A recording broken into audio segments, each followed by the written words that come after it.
touching my client, also the priest requesting that my client reciprocate the touching, touching genitals, touching other areas. And it got very graphic. And it continued, he continued to pervasively sexually assault my client over a period of years.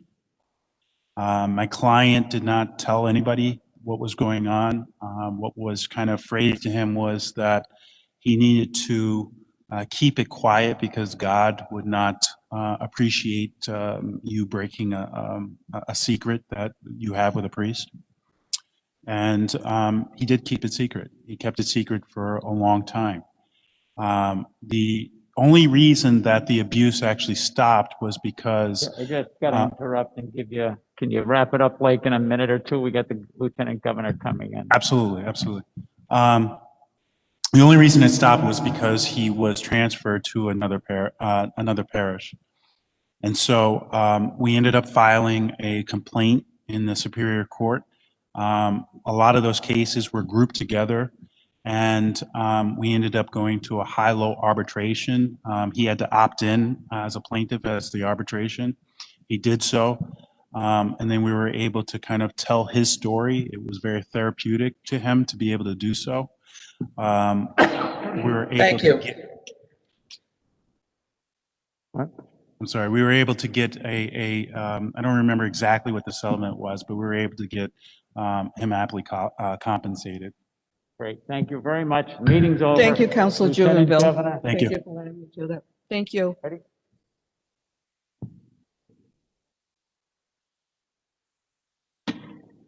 Good afternoon, everyone. I know you have a really busy agenda today. I just wanted to start our assembly and call it to order and ask Councilor Duff to lead us in prayer and pledge. Thank you, Lieutenant Governor. Just a moment of silence to honor all the teachers who are working so hard through this pandemic and hoping that they will all be vaccinated soon so schools can open, parents can get back to work, and the economy can get going. So may they all have the strength that it requires right now to do this challenging work, and just let them know our thoughts are with them. I pledge allegiance to the flag of the United States of America and to the republic for which it stands, one nation, under God, indivisible, liberty and justice. justice for all. Okay.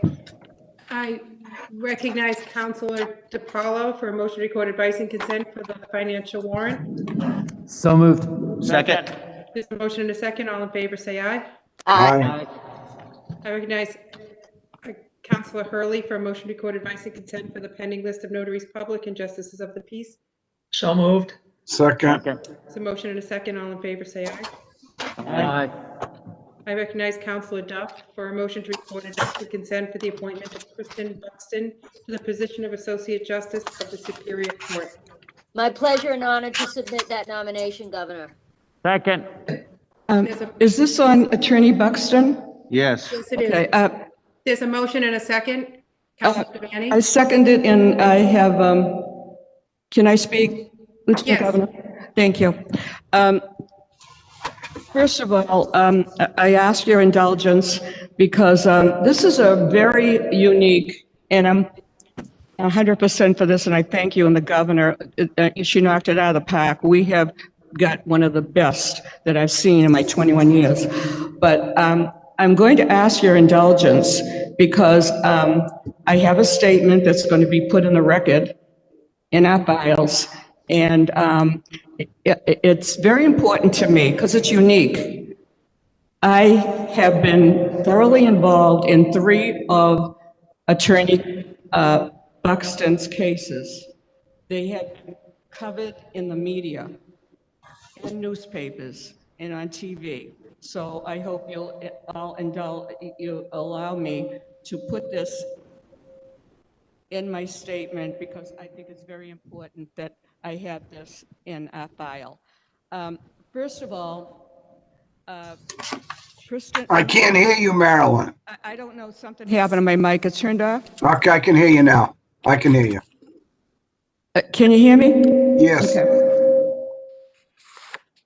First of all, Kristen Buxton, this is her third time applying. I don't understand no rhyme or reason, but I do want to put in the record, no political contributions, and most outstanding. And she has had major felonies, child sexual assaults, 24 years practicing, domestic violence, burglary, home invasion, homicide. She's in court nearly every day. I believe with the increase of violent crimes in this society, we need a judge with her excellent criminal background of cases. I want to note that Attorney Buxton has represented clients that are very well known, very publicized, as I said.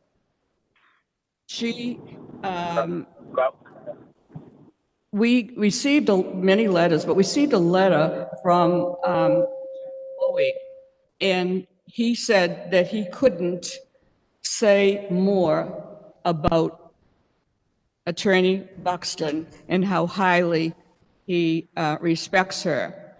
And he reported about being in a case, she was in court for 6 months. Okay, so interesting, I saw this case on Court TV. And it was an Asian man who worked he was a small store owner, and he was working late. So he went in the back, and he was going to sleep overnight. When two men came to rob him, they beat him brutally.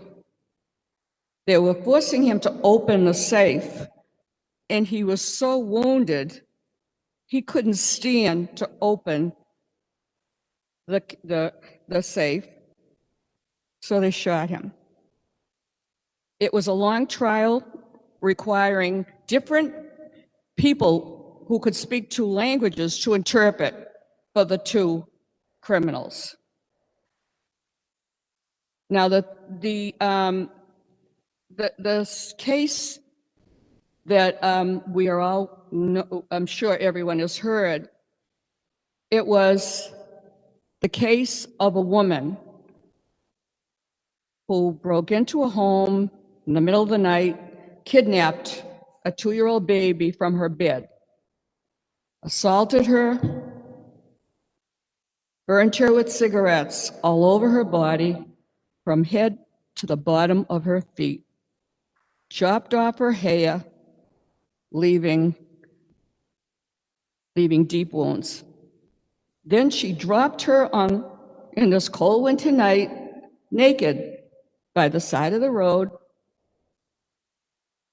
And you know what? She was still awake. And there was woods on the other side. If this baby had gone into the woods, this would have been a homicide. An elderly couple driving by, they thought it was a doll, but decided to turn around. They wrapped her in clothes. She was transported to a hospital. Now, I talked with the father for over 20 minutes, and he asked the council to vote no on Susan O'Neill, who was representing the client, and Miss Hannah. And they didn't come because they didn't want to bring any more attention with reporters. His daughter was 7 years old now.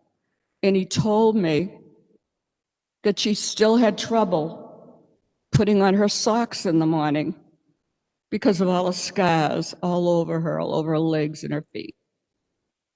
So Miss Hamill went to court, and Attorney Buxton asked for up to 15 years Susan O'Neill asked for 3 years. And the judge sentenced her to 5 to 7. She will be out next week. She will be on a bracelet for a year. Now, she also, Abigail Hanna, went to the parole board for 2 years. And I checked with them. They rejected her for 2 years. And they told her, yes, she has schizophrenic. A lot of people coming before them have schizophrenic, but no one is sexually assaulted, brutally tortured, and left a little naked child at the side of a highway. So, so now she has got medical help and so forth, and that's great. Because of a new rule that I found, that for good behavior, an inmate has 2 weeks off a month of their sentence. So she'll be released next week. With the stipulation, she will not be allowed to enter the towns and cities of the children she has attacked. And as I said, the parole board told her, this is not the first time that you've done this. So, so given that. So now the third case we all read about, she was prosecuting a well-known drug dealer that I just mentioned to our nominee today, okay, at the Salem court. The judge in the Salem court said, because he was not a citizen, he wouldn't put him in jail, he sent him to 2 years probation. Okay, so the good news, as I said, following up on this, he was in federal court and he was deported. So I want this on the record on our files, because this is the most unique situation I have ever been in, to have a nominee before me that I know thoroughly about 3 of the cases. And in fact, one of the cases, my colleagues voted, I was the only one that voted no, on Susan O'Neill, who was the, who defended Miss Hanna. So I think it is my responsibility, and I'm incumbent to have this filed in our office. And I always say I look for compassion and empathy. And Attorney Buxton has it. She follows up with victims, including the family of this baby victim who perpetrated the cruelest crime on this 2-year-old child that is now 7, that will never have a normal life for what she endured. I understand it. I want to make it clear. I believe and I understand every person, no matter how vile, deserves to be represented. But I'll tell you why I voted no against Susan O'Neill. She had no compassion. She had no empathy. And when I told the account that I got from the father, and I wrote down, and I just read to you, she was asked by my colleague, is that correct what Councilor Devaney said? And she said, it wasn't really the full account that she got about the wounds. And my account was right from the father. You know what I wanted? I wanted compassion and empathy. I wanted Susan O'Neill to say, I represented the best of my ability for my client. But you know what? I had sleepless nights thinking of that baby. She never mentioned the baby. And so she's sitting on the bench, and she'd be sitting on the bench with Judge Buxton. And so, I couldn't be more pleased. First of all, I want to thank Attorney Buxton for reapplying not once, not twice, 3 times. And you know, we lose people. They apply and they see someone less qualified and they won't apply again. So I thank her publicly. And I thank you and the governor to finally recognize this person. And you know what? In the letters that we got, they said she was a mentor to everyone in the office. She would stay after hours to help a fellow attorney and to educate and to help. And you know what? And this is not in my documentation. I'm saying this personally. I believe she will be a mentor, especially to someone who was voted by my colleagues who had only 6 cases in 21 years in the Superior Court and who egregiously was voted a judge at his hearing, not at a protocol for over 60 years that we vote at the public assembly, as we are doing now for Attorney Buxton, and next week for our nominee, Mr. Bailey. So I know that she will mentor. She will be such an addition on the Superior Court.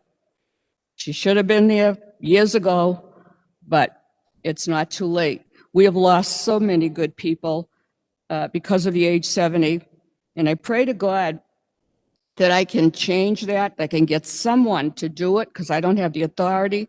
We've lost so many good people.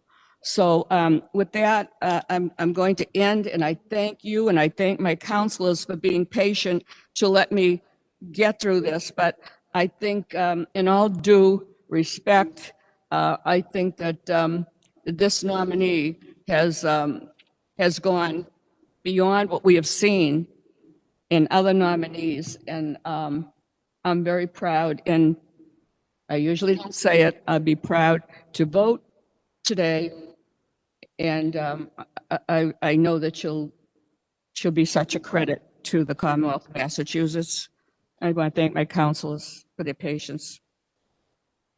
Thank you, Councilor Devaney. Thank you for your comments. They will be part of the record. And we do have a motion and a second, and unless there's anyone else that would like to be heard, we can move forward with the roll call. Councilor Ferrera? Can you say that a little louder? It was hard to Councilor hear you. Ferrera, please. Yes. Councilor Jubenville? Yes. Councilor Devaney? Yes. Councilor Iannella? Councilor Iannella? Yes. Councilor Duff? Yes. Councilor Kennedy? Yes. Councilor DiPaolo? Yes. Councilor Hurley? Yes. 8-0, Governor. Okay, thank you. We have a new nomination today. His name is John Garland, has been nominated to the position of Associate Justice of the Boston Municipal Court. This falls within your jurisdiction, Councilor Iannella. Yes, thank you. February 17th at 10 a.m. if that works with everyone. Okay, then it's February 17th at 10 a.m. For your hearing with John, also known as Jack Garland. I thank you. I know you have a lot on your plate today. Be safe and be healthy. Thank you. Concludes our business. Thank you. 17th.